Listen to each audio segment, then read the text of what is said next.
দরজা দিলে এবার আমি পাস করবো।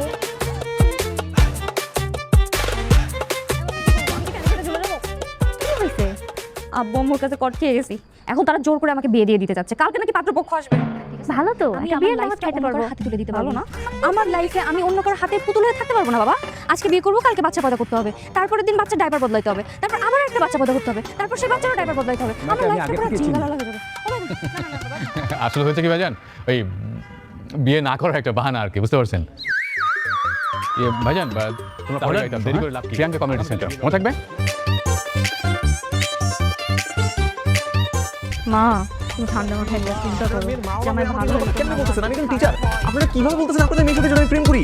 আস্তাগফিরুল্লাহ বলো আর নাউজুবিল্লাহি বলো, কথা কিন্তু সত্য।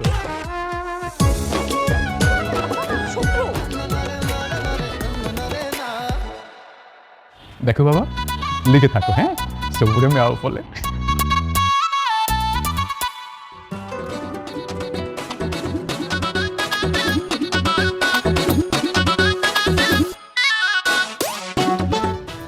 ওয়েলকাম। এই তো আন্টি, সমস্যাটা এখানেই হয়েছে। আপনার যদি প্রেম করে বিয়ে করতেন তাহলে ওর মধ্যে জিনগতভাবে একটা বৈশিষ্ট্য কাজ করতো। প্রেম প্রেম একটা ব্যাপার, ওর মধ্যে এমনিতে আগ্রহ জন্মাইতো। কিছুই নেই ওর মধ্যে এগুলো নিয়ে। কি সব হালতু ফালতু কথা বলো, হ্যাঁ? আরে কত মেয়ে তুমি দেখতে চাও যে প্রেম করে?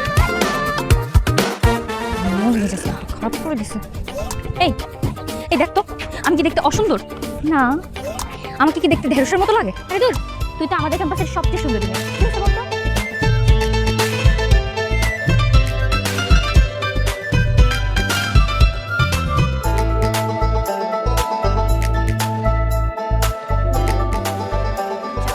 আমি বিয়ে করতাম না।